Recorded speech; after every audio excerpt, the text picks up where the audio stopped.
when it comes to the markets and what the future holds, a lot of people are guessing and no one knows until it happens. Continuing on the theme of St. Patrick's Day and green beer, the market celebrated and finished up going into the end of March. So what I want to talk about is not so much guessing what the future holds, but preparing you for a downturn in the market that most likely is going to come when everyone's least expecting it. We've recently updated one of my favorite things to show clients, which is the reality of the past to try and prepare you for the future.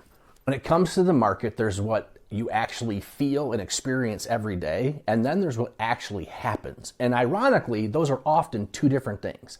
Let me explain what I mean by that.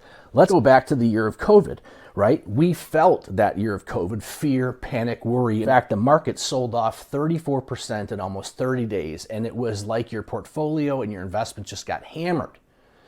And that fear and that reality stayed with us, and yet the market actually ended up a positive 16%. So let's just take that 1 year and focus on that for a second.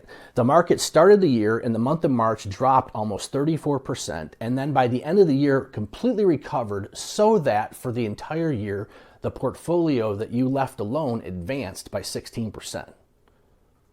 And that's the power of a market. It can go down a lot, but as long as you let the temporary downturns not cause you to panic out of your investments, they often recover.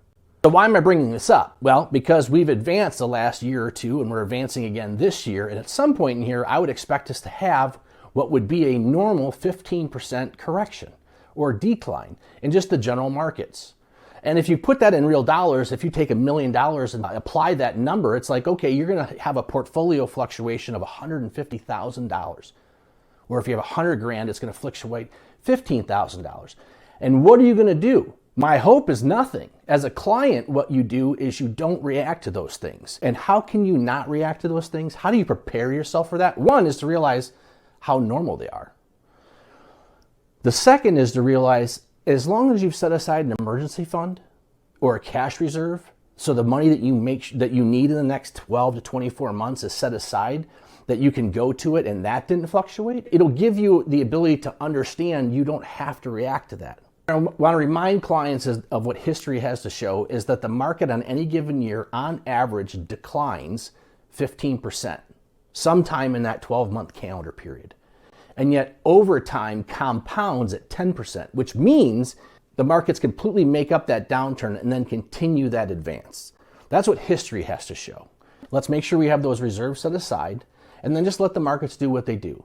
And if we do end up going into some type of correction, let's remind ourselves of today's lesson that that's not something you need to react to if you've planned ahead and have reserves set aside.